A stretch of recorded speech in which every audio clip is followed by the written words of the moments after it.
Friends, ഇന്ന് നമ്മൾ തയ്യാറാക്കാൻ പോകുന്നത് അടിപൊളി ഒരു ഗോതമ്പ് ഉപ്പുമാവാണ്. അപ്പോൾ നമുക്ക് എങ്ങനെ തയ്യാറാക്കാൻ നോക്കിയാലോ. ആദ്യമായി ഞാനിവിടെ ഒരു പാൻ ചൂടാക്കാൻ വെച്ചതിലേക്ക് നല്ല നാടൻ വെളിച്ചെണ്ണ ഒഴിച്ചു കൊടുത്തൊന്ന് തിളപ്പിച്ചെടുക്കുന്നുണ്ട്.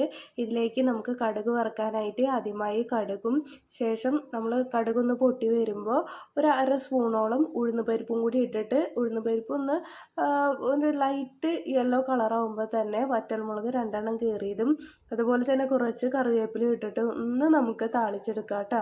അപ്പോൾ ആ ഉഴുന്ന് പരിപ്പ് വല്ലാതെ ബ്രൗൺ ഷെയ്ഡായി പോകാതെ ഒന്ന് സൂക്ഷിക്കുക.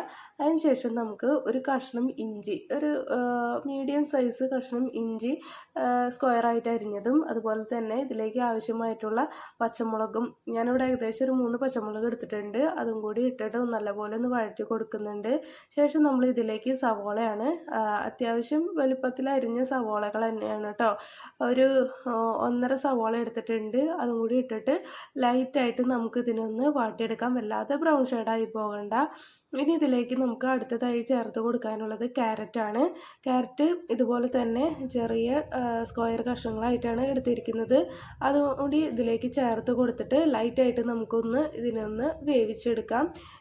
സവോള ഒന്നും വല്ലാതെ മൂത്ത് പോകണ്ട. അതുപോലെ തന്നെ ക്യാരറ്റിനും അധികം വേവില്ലാത്തത് കൊണ്ട് തന്നെ പെട്ടെന്ന് നമുക്ക് ഇതൊന്ന് തയ്യാറാക്കി കിട്ടും. അപ്പോൾ ഇത് ക്യാരറ്റും സവാള ഒന്ന് വാടി കിട്ടുന്നതിനായിട്ട് ഒരു 3 മിനിറ്റോളം ലിഡ് വെച്ചിട്ട് നമ്മളൊന്ന് മൂടി വെച്ചിട്ടുണ്ട്. അതിന് ശേഷം നമ്മൾ ഇതിലേക്ക് കുറച്ച് ഉപ്പ് ചേർത്ത് കൊടുക്കുന്നുണ്ട്. അതുപോലെ തന്നെ കുറച്ച് മഞ്ഞൾപ്പൊടിയും കൂടി ചേർത്ത് കൊടുത്ത് മഞ്ഞൾപ്പൊടിയുടെ കുത്ത് മാറുന്ന വരേക്കും ഒന്ന് വാട്ടിയെടുക്കുന്നുണ്ട്.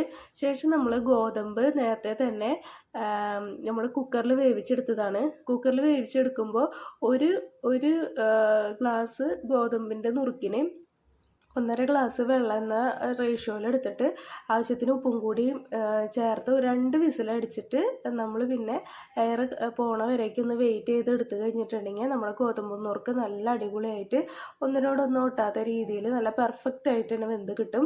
അതാണ് ഞാനിപ്പോൾ ഇവിടെ ചേർത്ത് കൊടുത്തിരിക്കുന്നത്. ഈ ടൈമിൽ നമുക്കൊന്ന് ഉപ്പൊക്കെ കറക്റ്റല്ലേ നോക്കാം. കാരണം ഗോതമ്പ് നുറുക്ക് നമ്മൾ വേവിക്കുമ്പോൾ ഉപ്പിട്ടിട്ടുണ്ടല്ലോ, മസാലയിലും ലേശം ഉപ്പിട്ട് കൊടുത്തിട്ടുണ്ട്. ഒരു 2 മിനിറ്റ് അങ്ങനെ തുറന്ന് വേവിച്ചതിന് ശേഷം കുറച്ച് കറിവേപ്പില ഇട്ടിട്ട് ഇതിന് ഒരു 5 മിനിറ്റ് മീഡിയം ഫ്ലെയിമിൽ ഇട്ടിട്ട് ഒന്ന് മൂടി വെച്ച് ഒന്ന് വേവിച്ചെടുക്കുക. അപ്പോൾ തന്നെ നമ്മളെ ഈ ഗോതമ്പ് നുറുക്ക് മസാലയായിട്ട് നല്ല രീതിയിലൊന്ന് മിക്സായി കിട്ടും. ഇതിൻ്റെ കൂടെ കഴിക്കാനായിട്ട് വേറെ ഒന്നും ആവശ്യമില്ല.